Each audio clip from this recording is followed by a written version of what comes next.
Another study which is different from the ones that we have been doing, and today we're going to study the topic on the daily. We have often heard this topic, the daily, being spoken of, and we want to study to find out what really the daily is and when was it instituted and what is the advantage of partaking of the daily.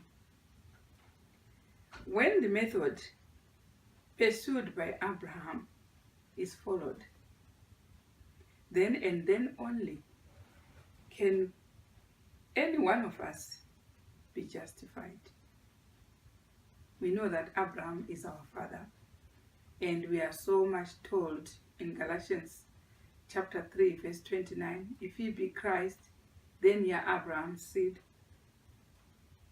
If we go on John chapter 8 verse 39, it says, if ye were Abraham's children, you would do the works of Abraham.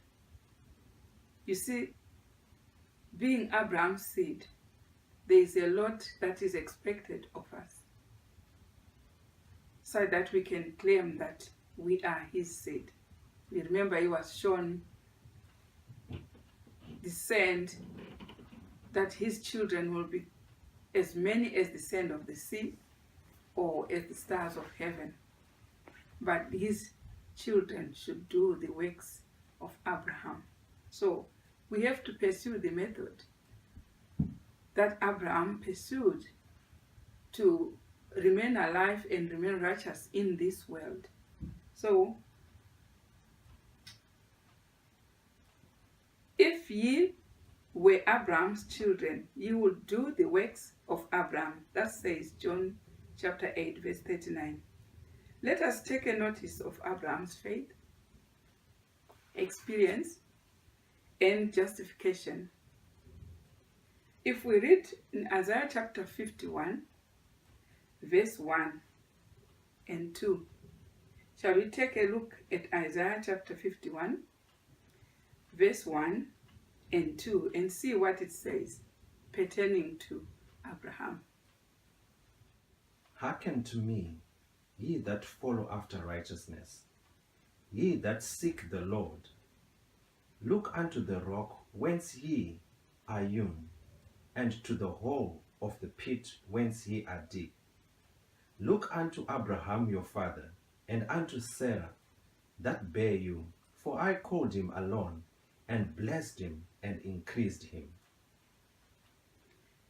Look unto the rock whence ye were hewn, and to the hole of the pit whence ye are digged. And here we are being told by this verse that the rock is Abraham our father. So we have to check his faith, how he lived, his righteousness, and pursue the course that he pursued, and be like the rock where we were hewn. So what is it exactly that Abraham did? Shall we turn to Genesis chapter 26 verse 5 and 4. Genesis chapter 26 verse 5 and 4. What is it that Abraham did that we should emulate into our lives? For the Bible says we should look unto him as the rock where we were hewn, and if we are part of that rock, we should truly emulate his example. Genesis chapter 26 verse 5 and 4. And I will make thy seed to multiply as the stars of heaven, and will give unto thy seed all these countries, and in thy seed shall all the nations of the earth be blessed. Verse 5. Because that Abraham obeyed my voice, and kept my charge, my commandments, my statutes, and my laws. We were told by the previous study that the statutes are the feasts, are the appointed times which God has designed that we should follow so that we get the blessing. And we see that our father Abraham, he kept God's charge, he kept the commandments, he kept his statutes and all the laws. So we have to look up to the life of Abraham and emulate it into our lives. Practice what he practiced. Obey the laws that he obeyed. Keep the statutes, the feast that he kept. And this earned Abraham his righteousness. And God is saying to us, we have to look up to this rock. And he had that childlike faith in the word and doing all God had said. And this is what we call sanctification. This is what will claim our righteousness. So, such are the children of Abraham, and to them is the promise. For Galatians chapter 3 verse 29 says, if you be Christ, ye are the children of Abraham, as according to thy promise. So, we have to emulate the example Abraham emulated in order to understand the daily then. For we are told Abraham, everywhere he settled, he kept the daily. We'll find out in this study. So when we want to find out when this daily started in the lives of the seed of Abraham, we will go to Exodus chapter 29, verse 38 up to 41. Exodus chapter 29, verse 38 to 41. Now this is that which thou shalt offer upon the altar, 2 lambs of the first year, day by day continually. The one lamb thou shalt offer in the morning, the other lamb thou shalt offer at even. And with the one lamb a 10th deal of flour mingled with the 4th part of an hin of beaten oil, and the 4th part of an hin of wine for a drink offering. And the other lamb thou shalt offer at even, and shalt do thereto according to the meat offering of the morning, and according to the drink offering thereof, for a sweet savour, an offering made by fire unto the Lord. So here we are told the children of Israel were instructed to kill 2 lambs. One lamb was killed in the morning, and the other was killed in the evening. The time the lamb was killed in the morning was called the morning sacrifice, and the evening was the evening sacrifice. And these were killed continually every day. In case anybody did not confess his sins, these were supposed to be killed, so that it atones for the sins of the children of Israel daily. So we see that the priest also offered a 10th deal of flour mingled with the 4th part of an hin of beaten oil. And this, if you combine flour and beaten oil, and you combine these two, you come up with bread. So, in short, we say the priest also took bread at that time, and also a 4th part of an hin of wine for a drink offering. So we can see that the priest, besides killing the lamb, he took bread and wine at the morning sacrifice time and the evening sacrifice time. Therefore, besides offering these 2 lambs, the priest also ate bread and drank wine twice daily during the time of the morning sacrifice and the evening sacrifice, continually. This is what the priest did in the Old Testament time. Let's proceed to verse 42 up to 43. This shall be a continual burnt offering throughout your generations at the door of the tabernacle of the congregation before the Lord, where I will meet you to speak there unto thee. And there I will meet with the children of Israel, and the tabernacle shall be sanctified by my glory. So we see that God is promising Israel that he will meet them in these appointed times, the morning sacrifice time and the evening sacrifice time. He's not only meeting the Israel congregation, he also sanctifies the priests, the sons of Levi, the sons of Aaron, at these two appointed times daily. This was supposed to be done every day, in the morning and in the evening, at these appointed times. So we see that these symbols, the two lamps, the bread, and the wine, do represent the body of Christ. So the times that these animals were killed was called the morning sacrifice or morning oblation. Sometimes you read the Bible, you find it saying oblation instead of sacrifice. So when the real lamb came, and the real lamb is Jesus Christ, he was crucified on the cross and died, and the pattern of his death was along these two times. So his crucifixion and death were all to magnify these two times. Shall we see from Mark chapter 15, verse 25? And it was the third hour, and they crucified him. So Mark chapter 15, verse 25 shows how Christ was crucified, and when he was crucified, which part of the day he was crucified, which was the third hour, in accordance with the time of the morning sacrifice. So in the New Testament, this time is called third hour, which is in the morning, somewhere around 9 o'clock in the morning. He was crucified. And shall we see what time Christ died? And that should magnify again the time of the evening sacrifice.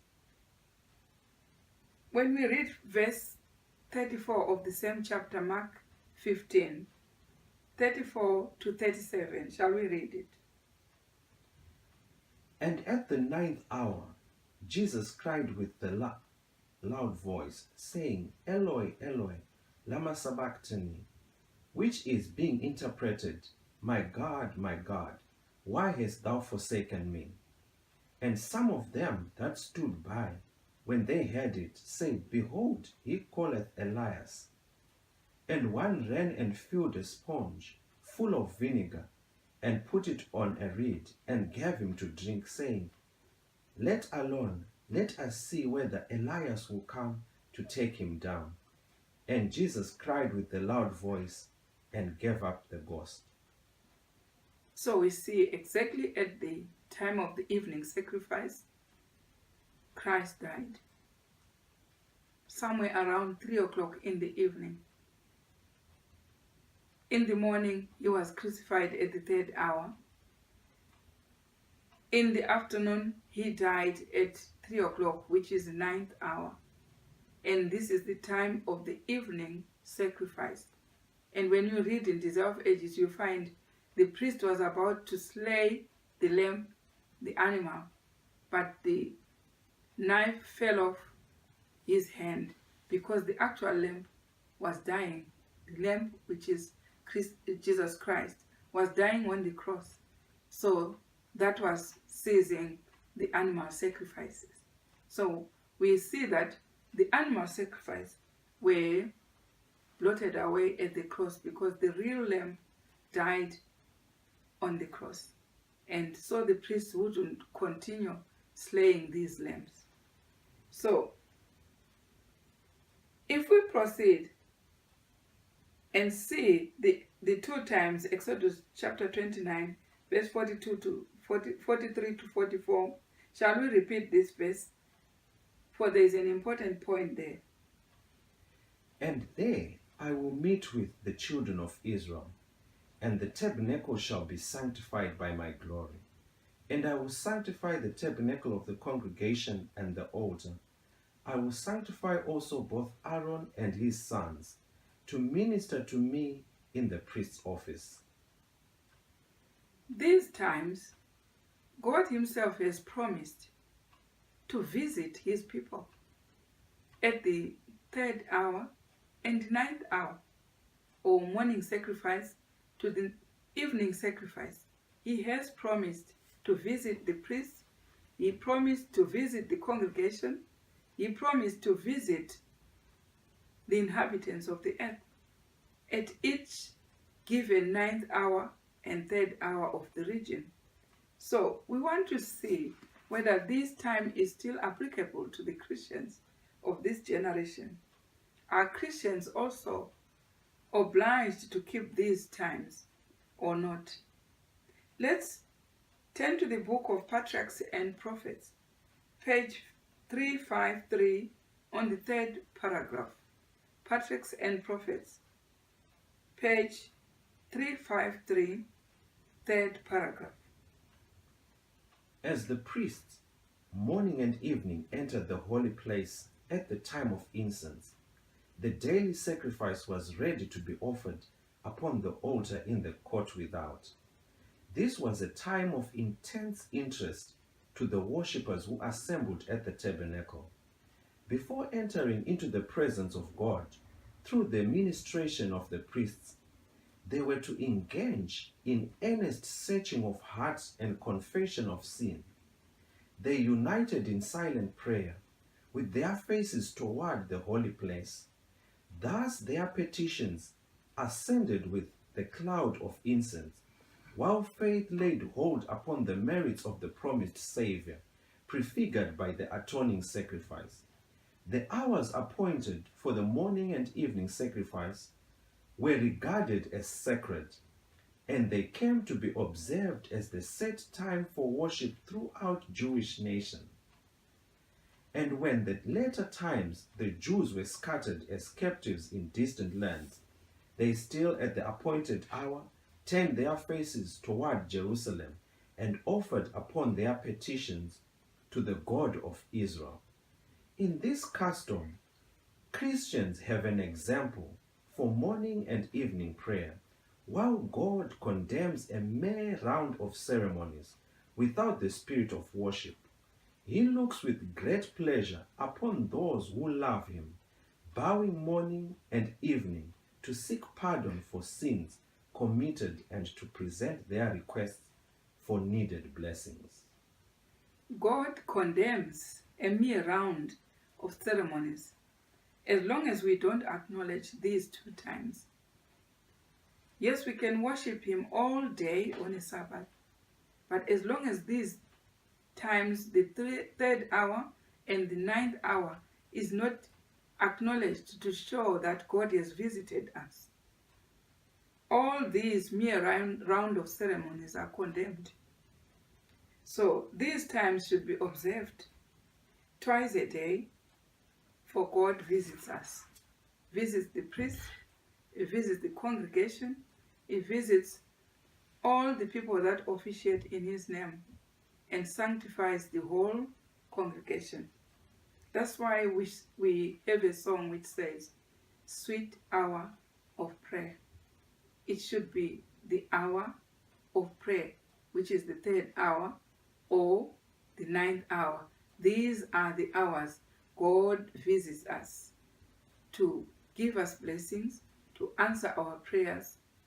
And we will see whether the disciples did observe these times, the 3rd hour and the 9th hour after the cross. We want to see, were they keeping these two times? Shall we take a look at Acts chapter 3 verse 1, and we see whether the disciples were keeping these sacred hours. Now Peter and John went up together into the temple at the hour of prayer, being the 9th hour. See, the disciples kept the 9th hour, and they actually went into the temple at the 9th hour. There's no temple to go in these days because nobody opens the temple at the 9th hour. But it does not mean you shouldn't observe these hours. You can continue to observe the 9th hour wherever you are. When the hour of prayer, which shows that God visits and wants to bless you, wants to answer all your petitions, and should be kept as sacred as possible so that you get these needed blessings. The disciples after the cross were still keeping. At the 9th hour, they were united and kept the hour of prayer. And they were taking the bread and the wine. We will see that as we go deeper with the study. And this verse says, Peter and the other disciples, John, went into the temple at the hour of prayer. And if you go down the whole chapter, you find that there was a man who was a lame and was not walking for more than 40 years.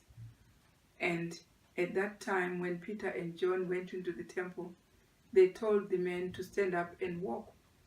And the man walked at the 9th hour. Shows that God visited this congregation and made this man to walk. And this was done at the 9th hour to show that the 9th hour is still binding even into our Christian lives. So we should keep the 9th hour as it was prescribed in Exodus chapter 29 verse 43 to 44.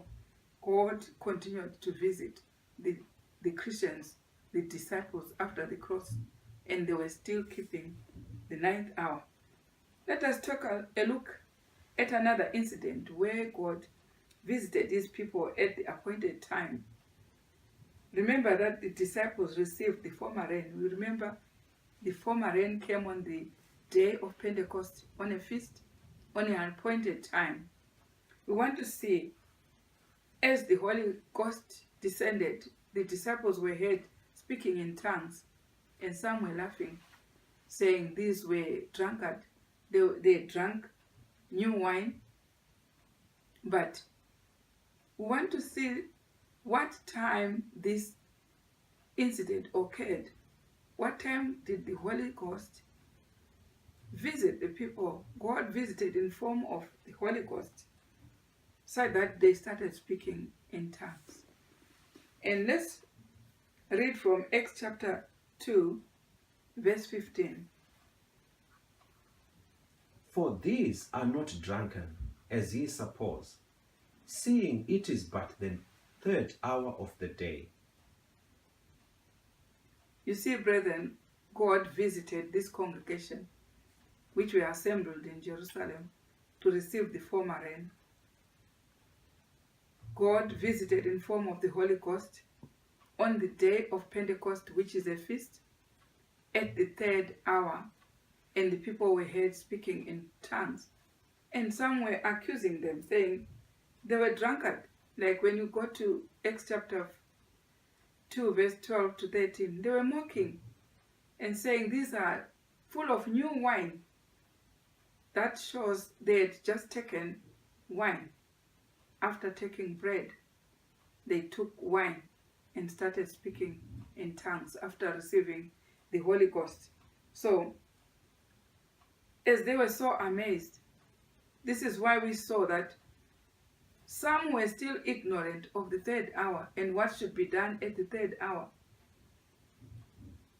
That's why they were laughing at those who had taken wine, bread and wine, and received the Holy Ghost, and they were saying they were drunk.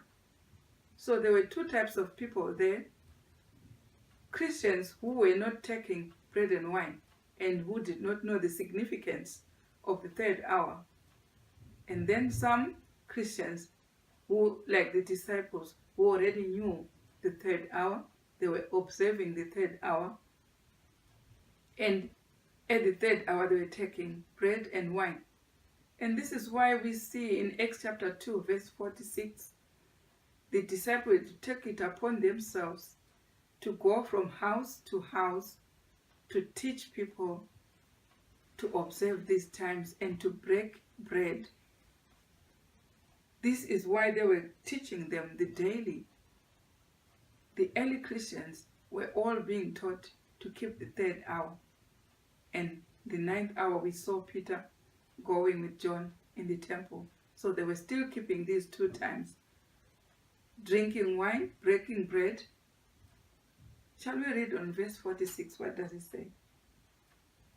And they continually, daily, with one accord in the temple, and breaking bread from house to house, did eat their meat with gladness and singleness of heart. So they were still following the command which was written in Exodus chapter 29, verse 38 up to 43. So the early Christian church were still keeping feasts. For when they were assembled on the day of Pentecost, that's when the Holy Ghost came upon them at the third hour. So they were keeping the feast. They were also keeping the daily. So who stopped us taking the daily? That is a question which should come to everybody's mind, you and me, since our fellow Christians after the cross were still keeping feast, and also they were still taking the daily. So then who did stop us? Because nowadays there's nobody taking the bread and wine at the third hour, nobody taking the bread and wine at the ninth hour. These two times are all gone. Who did that? We will find out what happened. Because these two times were not blotted out of the cross. What was blotted? We will find out what emblem was blotted out after the cross. See on Colossians chapter 2, verse 14. Shall we read verse 14 first? Colossians 2, verse 14. Blotting out the handwriting of ordinances that were against us, which was contrary to us, and took it out of the way, nailing it to his cross. So, the handwriting of ordinances, as we were studying about the feast last time, we saw that the handwriting of ordinances is found in Numbers chapter 19, verse 1 and 2, indicates that the animal sacrifices were ordinances, were in the handwriting of ordinances. If we read Numbers 19, verse 1 to 2, you'll find that the ordinances were the animal sacrifices, and these ceased at the cross. So instead, in the Old Testament, the priest was killing the animal, and after killing the animal was taking bread and wine. So at this time, in the third hour, we are not expected to kill the animals, but we are expected to take the bread and wine. The animals were nailed, the handwriting of ordinances was blotted out at the cross, but the handwriting which gives us to take the bread and wine at the third hour was not nailed at the cross. Shall we proceed to Colossians 2, verse 16 to 17? Let no man therefore judge you in meat, or in drink, or in respect of an holy day, or of the new moon, or of the Sabbath days, which are a shadow of things to come, but the body is of Christ. So therefore, let no man judge you. What does it mean? Let no man judge you. It means let no man question you why you take the drink and the meat. For the meat and the drink are still a shadow of things to come. As we read again in verse 17, it says, these were a shadow of things to come.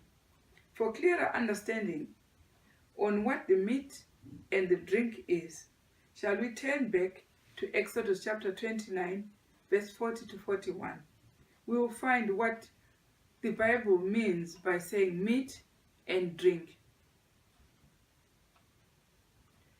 And with the one lamb, a tenth deal of flour, mingled with the fourth part of an hin of beaten oil, and the fourth part of an hin of wine for a drink offering. And the other lamb thou shalt offer at even, and shalt do thereto according to the meat offering of the morning, and according to the drink offering thereof, for a sweet savour, an offering made by fire unto the Lord.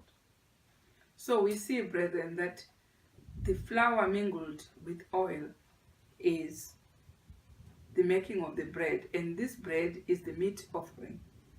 So by meat offering, the Bible implies is the bread or the flour mingled with beaten oil. It causes us to have bread, and then the bread is what God calls the meat offering. So the priest was to take this bread as a meat offering. And what is the drink offering? An hin of wine is the drink offering. If we are still in doubts, go through again these verses and see what is the meat offering and what is the drink offering. But these two, the meat and the drink offering, are still a shadow of things to come. If they are still a shadow of things to come, or shadow of things future to us, then the Lord still commands us to continue taking these shadows until antitype will meet the type. So when they are still a type, we cannot just simply nullify them and stay and lead a lazy life of not doing anything. Look at the Old Testament. They would kill a lamb. That's a lot of work. And also, on top of killing the lamb, eat the bread and wine at the appointed time, at the third hour, or the morning sacrifice time, and then at evening sacrifice, do the same thing. It's a lot of work in one day. But after the cross, the animals have been taken away, blotted out by the cross, and now we continue with the bread and the wine at the third hour and the ninth hour, just like the disciples did observe these 2 times. So we will continue. We saw in Patrick's and Prophets, page 353, that in this custom, the Christians have an example of evening and morning sacrifice time, so that we use these 2 times to ask for blessings, to worship our God daily. That's why it's called daily. So we should continue to take these emblems at the appointed hours daily, because God also visits us at these 2 times. He pardons our sins at the right time, as it was with the Israel of all times. This is the work Christ is doing in the sanctuary in heaven at the 3rd hour and the 9th hour of each country. We know the world is round, so each country has its own 3rd hour and own 9th hour. How to calculate these times is another study. We can go on to it to see how you can come up with the 3rd hour or 9th hour from each country where you live. So Christ, now our high priest, is officiating exactly the same manner the priest on earth was officiating. So we saw the priest on earth officiating at the morning time, morning sacrifice time, and evening sacrifice time. And Christ the high priest also follows these 2 times. The only change in his ministration is that he does not go in with the blood of animals or bulls, but he officiates with his own blood in the Holy of Holies. And this is the work that he entered upon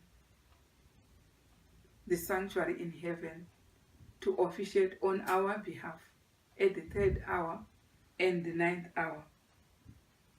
So we saw both bread and wine at the same time, that Christ uses his own blood to cleanse our sins, whilst us on earth we will unite to break bread and to drink wine, because the high priest will also be officiating on our behalf at the same time. Shall we read to understand this point in Hebrews chapter 9, verse 22?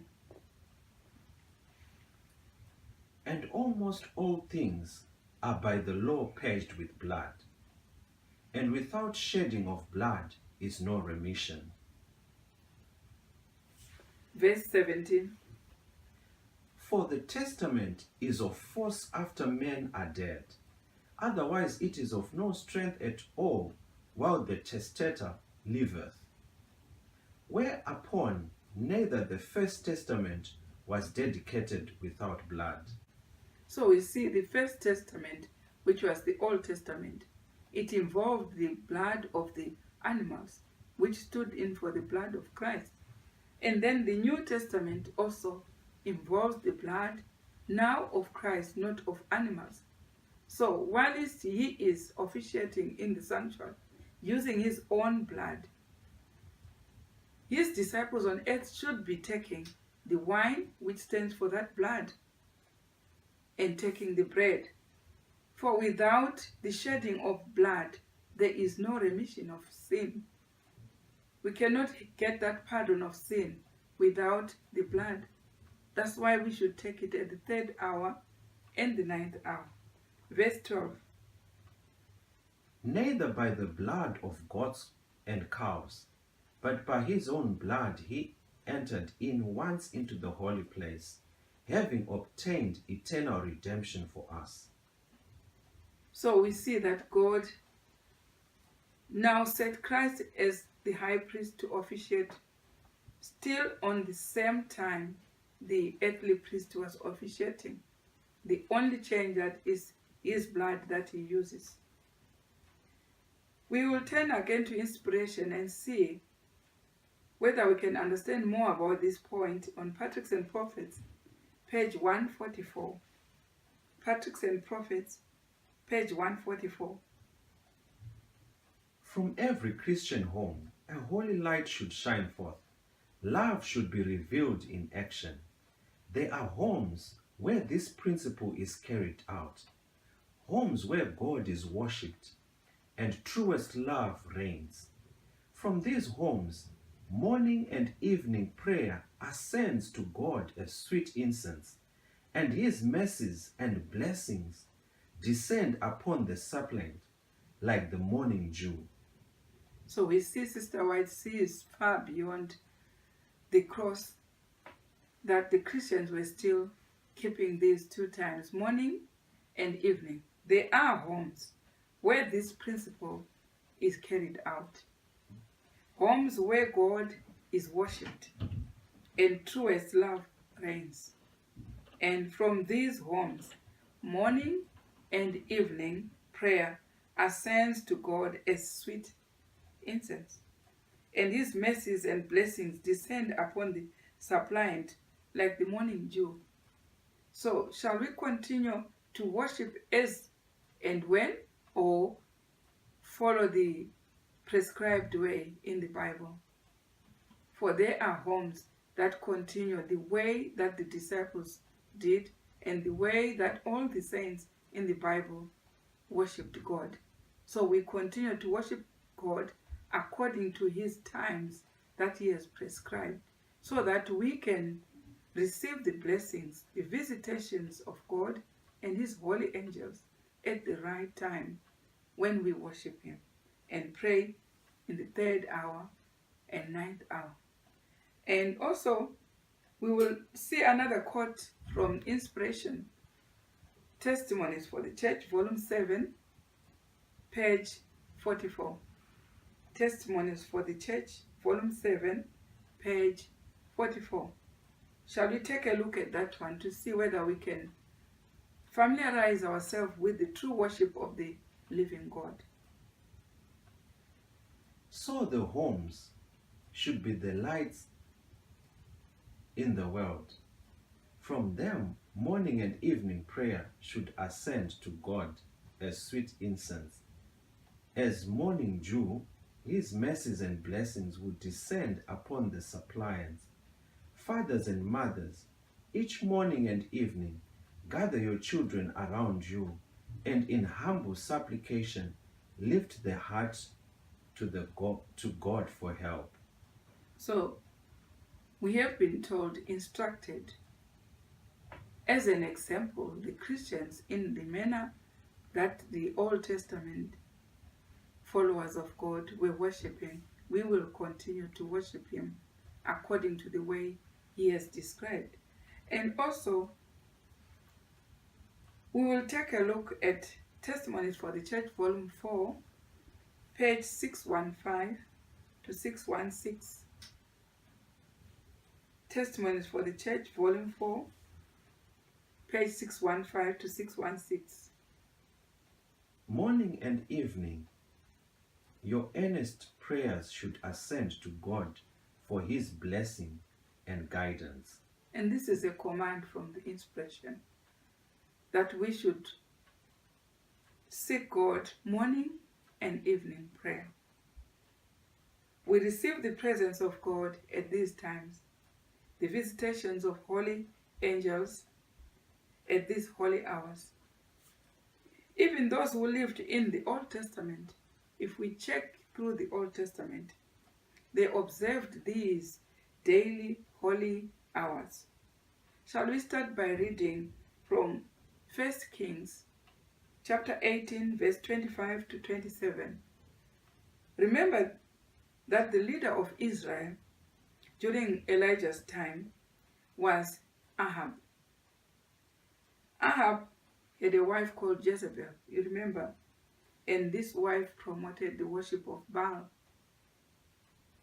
So each time those who are leading the church apostatize, God raises a prophet to correct them. So Elijah was raised to correct Ahab, who was leading Israel at that time, and with a wife called Jezebel, who promoted the worship of Baal. The secret and success of Elijah was in keeping these two appointed times, sacred hours, the morning sacrifice time and the evening sacrifice time, or the third hour and the ninth hour. So he organized that they should meet together with the prophets of Baal at Mount Carmel. And so both Elijah and the prophets of Baal should build an altar and cut a bullock on top of the altar, cry, each one to cry to his God. And the God who is supposed to answer by bringing in fire to this altar was supposed to be the true God, and everybody should worship that God.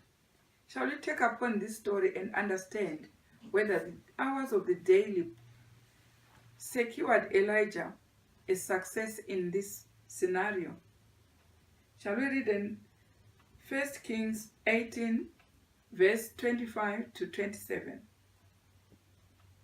And Elijah said unto the prophets of Baal, Choose you one bullock for yourselves, and dress it first, for ye are many, and call on the name of your gods, but put no fire under.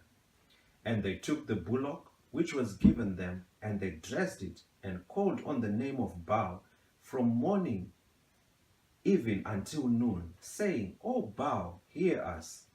But there was no voice, nor any that answered. And they leapt upon the altar which was made. Right. We'll stop at that point for a moment. Do you see, brethren, that the Bible is recording the times that these prophets of Baal were calling their God. They lived calling upon Baal from morning even until noon. The Bible is recording the time that there was no answer at that time. No one answered their prayer, for it was a wrong time. Shall we proceed to verse 27? And it came to pass at noon that Elijah mocked them and said, Cry aloud, for he is a god. Either he is talking, or he is pursuing, or he is in a journey, or peradventure he sleepeth, and must be awakened. God specified the 3rd hour and the 9th hour of prayer, or the morning sacrifice or evening sacrifice, as a time that he should visit these people. But the prophets of Baal did not know these times.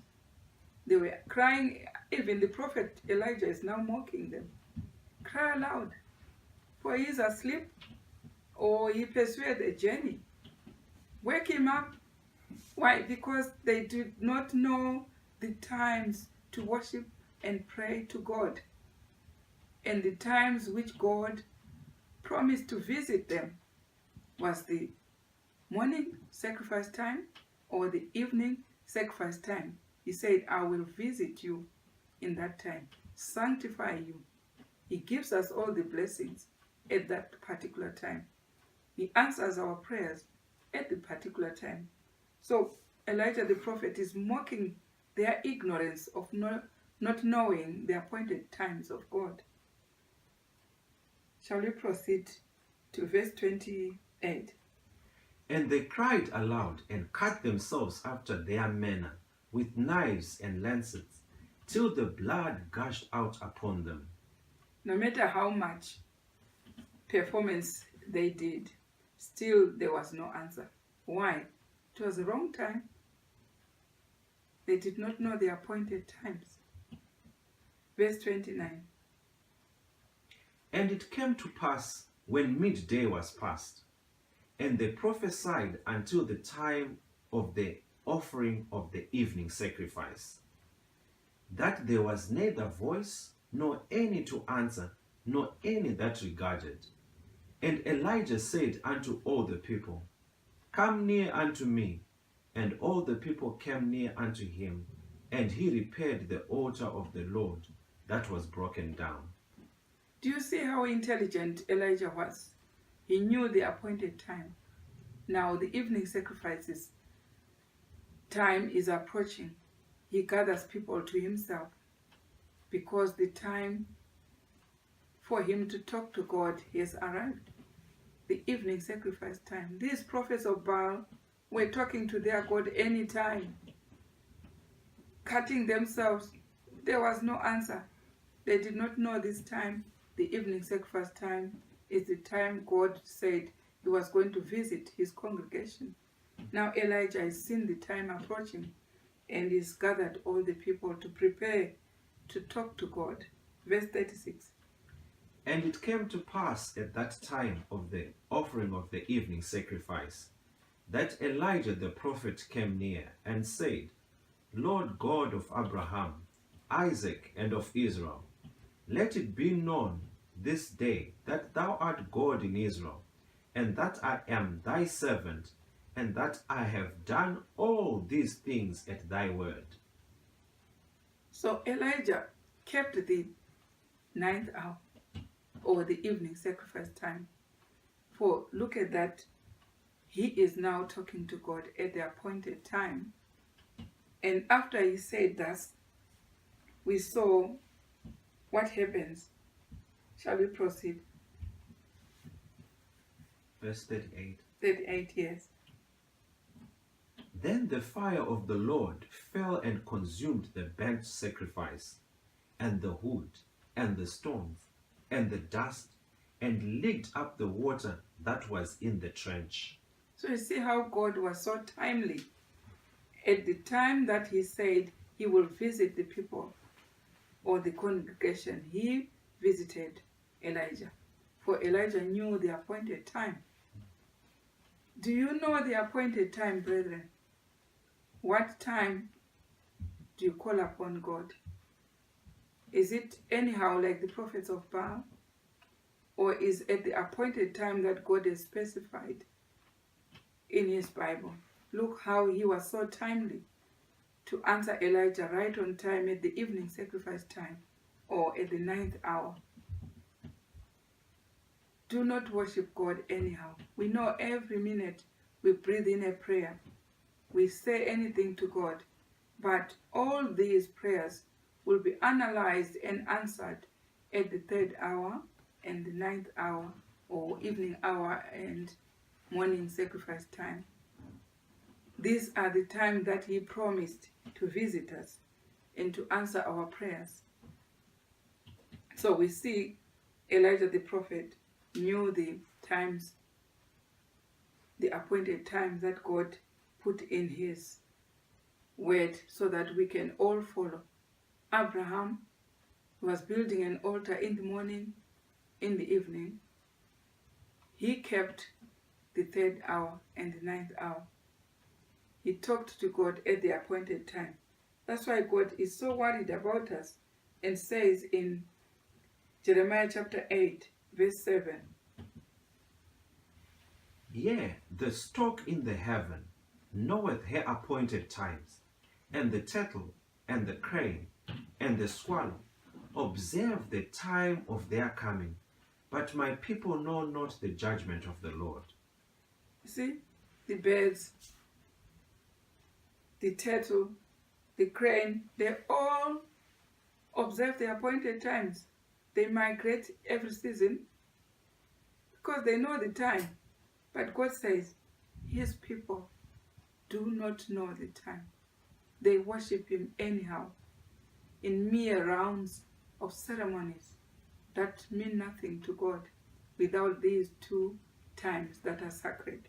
So God says, animals, birds, they know the time. We should know the time. God's people worship him and should be intelligent. If not, if these times are not there, what does God say in verse 8 of the same Jeremiah chapter 8, verse 8 to 9? How do ye say, we are wise, and the law of the Lord is with us? Lo, certainly in vain made he it. The pain of the scribe is in vain. The wise men are ashamed, they are dismayed and taken. Lo, they have rejected the word of the Lord, and what wisdom is in them? Brethren, we cannot worship God without the daily. We need these 2 appointed times, for they are a blessing to us. He sanctifies us at these times every day of our life. We cannot just worship God without his appointed times. We want to see who actually took these times away from the Christian life. And we know who did. Daniel chapter 8, verse 10 will tell us who did that. Who did take away these times so that we live a life without these appointed times of the daily. In Daniel chapter 8, verse 10, we'll find out who did that. And it waxed great, even to the host of heaven, and it cast down some of the host and of the stars to the ground, and stamped upon them. Yea, he magnified himself even to the prince of the host, and by him the daily sacrifice was taken away, and the place of his sanctuary was cast down. The same person who changed the times and laws, we know from Daniel chapter 7, verse 25, the beast did change the times and laws. Many times and many laws, and the times are the daily times. He comes as a little one. It's the same person, the beast, changing the times and the laws, changing the time of the 3rd hour to any time in the morning and any time at night, instead of taking the daily at the 3rd hour and the 9th hour. These 2 times were changed. We see some people taking Holy Communion anyhow, anytime. It is because the beast changed from the 3rd hour to any time, and from the 9th hour to any time. When he changed the Sabbath to Sunday, he also changed the daily. He changed all these times. We have to put and sink our shaft deeper to find out what else he changed and take that thing back to its original place so that we receive all the sanctification from God. We'll check again another saint who observed the daily. And the saint we want to understand from is Daniel, the Saint Daniel. We remember Daniel was a prime minister in Babylon under Nebuchadnezzar. And he was a man of prayer. That's what we know from Daniel. So Daniel used to pray, but we want to find out which times he used to pray. Was it the morning sacrifice time, or the evening sacrifice time, or the 3rd hour, 9th hour? We want to find out. Or morning oblation. Remember, instead of sacrifice, you can also say morning oblation and evening oblation. So we want to find out what times he was observing. If we go back to Daniel chapter 9, verse 20 to 21, we see Daniel was on his knees talking to God. But what time was he observing? And whilst I was speaking and praying and confessing my sin and the sins of my people Israel, and presenting my supplications before the Lord my God for the holy mountain of my God, yea, whilst I was speaking in prayer, even the man Gabriel, whom I had seen in the vision at the beginning, being caused to fly swiftly, touched me about the time of the evening oblation. This saint Daniel also prayed at the 9th hour, or the evening sacrifice time, or the evening oblation. Therefore, who changed? Definitely is the beast. Because Daniel was observing the daily. The disciples were observing the daily. It's only this period we find many people who don't observe the daily and yet claim to be worshiping God. And we should all strive to worship God at his appointed times. And this will give us salvation at the end.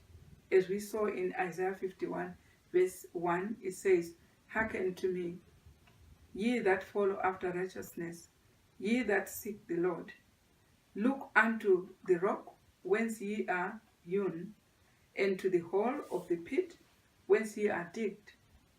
The hole is, the rock is Abraham. We are Abraham's seed. Therefore, Abraham, being the rock where we were hewn, kept the daily and all the statutes and all the feasts.